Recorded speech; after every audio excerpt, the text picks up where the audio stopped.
안녕하세요. 오늘은 사도행전에 대해서 살펴보도록 하겠습니다. 복음서는 예수님의 생애와 사역에 대해 기록하며 증언해 줍니다. 예수님께서는 이 세상에 오셔서 인류의 모든 죄를 짊어지시고 십자가에서 죽으셨지만 주님께서는 다시 부활하셔서 하늘로 올라가셨습니다.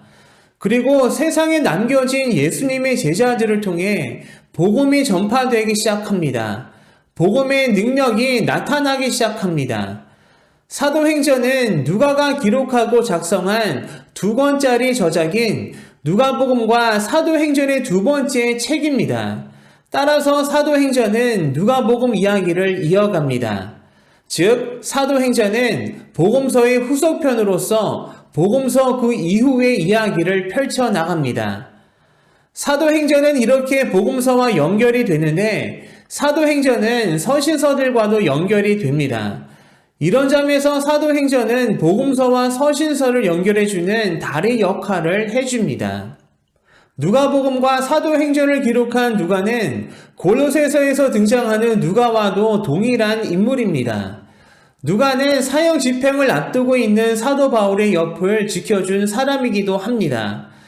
누가는 사도행전을 기록하면서 우리라는 표현을 사용하는데 그것은 즉 누가가 사도 바울과 전도 여행에 함께 동참하였음을 보여주고 있습니다.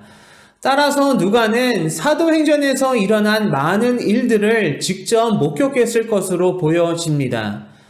예수님께서는 하늘로 올라가시면서 제자들에게 마지막 말씀을 하셨는데 그 마지막 말씀을 통해 사도행전을 한눈에 살펴볼 수 있는 본서의 핵심 메시지를 보게 됩니다. 오직 성령이 너에게 임하시면 너희가 권능을 받고 예루살렘과 온 유대와 사마리아와 땅끝까지 이르러 내 증인이 되리라 하시니라. 사도행전은 이 말씀에 따라 복음이 세상을 향해 전해지며 전파되는 이야기에 대해 말해줍니다.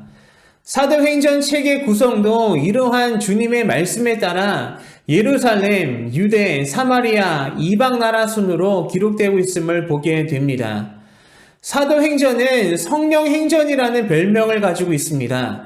그만큼 성령의 사역과 성령의 역사를 강조합니다. 그리고 그 시작은 마가의 다락방에 제자들이 모여 성령의 능력을 체험한 오순절 성령 강림 사건에서부터 시작이 됩니다. 오순절 성령 강림 사건을 시작으로 복음은 본격적으로 전파되기 시작했습니다. 오순절 성령 강림 사건 직후 선포된 베드로의 설교를 통해 3,000명이 복음을 듣고 회개하는 역사를 시작으로 복음은 급속도로 전파되기 시작했습니다. 이러한 복음 전파와 함께 교회들이 세워지기 시작했고 이것이 초대교회의 시작이었던 것입니다. 그리고 그 모든 것은 성령의 주권적인 능력과 역사하심 속에서 일어나고 있었습니다. 그런데 초대교회는 어려움을 겪게 됩니다.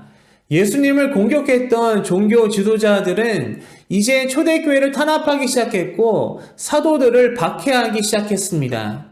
그러한 박해 속에서 스데반의 순교 사건이 일어났고 그 사건으로 인해 교회가 흩어졌지만 각자 흩어진 곳에서 그리스도인들은 복음을 전파했습니다. 초대교회를 핍박하던 자 중에 사울이라는 자가 있었는데 그리스도인들을 체포하기 위해 다메섹으로 가던 중 사울은 예수님을 만나 회심하고 이름이 바울로 바뀌면서 주님의 신실한 일꾼으로 세워지는데 바울은 이방 민족의 복음화를 위해 쓰임받게 됩니다. 초대교회는 바울과 바나바를 중심으로 시작된 전도 여행을 통해 세계와 열방에 복음을 전하기 시작합니다. 사도행전은 크게 두 부분으로 나뉩니다. 전반부와 후반부로 구분이 됩니다. 전반부는 1장에서 12장까지입니다. 예루살렘, 유대, 사마리아까지 복음이 전해지는 내용이고 중심 인물은 베드로입니다. 후반부는 13장에서 마지막 28장까지입니다. 세계 땅끝까지 복음이 전해지는 내용이고 중심 인물은 바울입니다.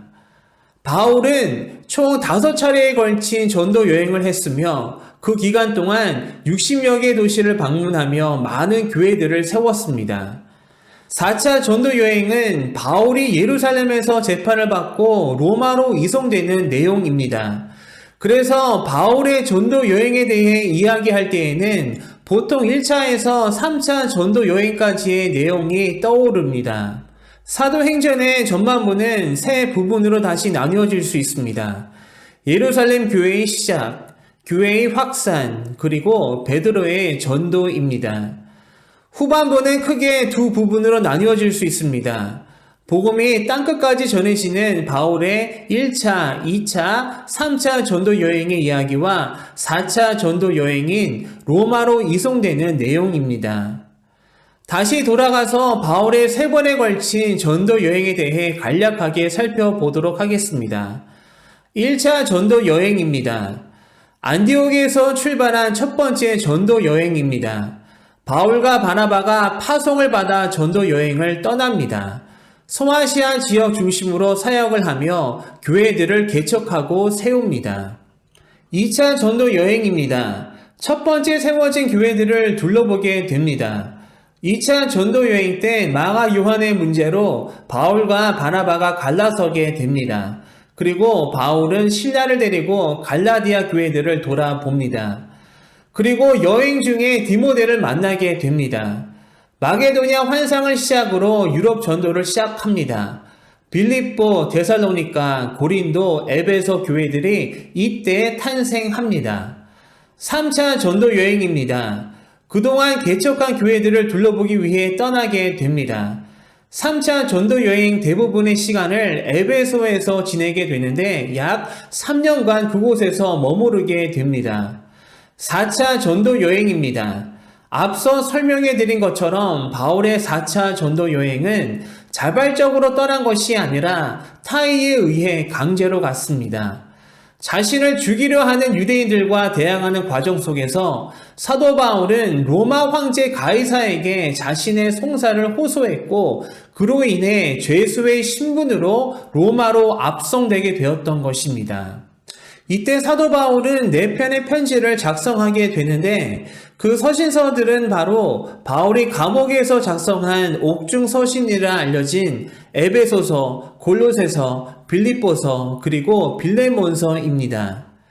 사도행전의 마지막 장은 바울이 로마에서 황제 앞에서 재판받기를 기다리는 모습으로 끝맺게 됩니다. 하지만 사도 바울이 작성한 서신서들을 통해서 사도행전에는 기록되어 있지 않는 사도행전 28장 이후에 일어난 일과 사건들에 대해 추정해 볼 수 있습니다. 아마 사도 바울은 로마 감옥에 2년 반 동안 투옥된 이후 다시 석방되었을 것으로 보여집니다. 그리고 그때 바울은 마지막 5차 전도 여행을 떠났을 것으로 추정됩니다. 그 마지막 전도 여행 때 사도 바울은 디도와 함께 그레데 섬에서 사역하며 교회를 세우게 됩니다.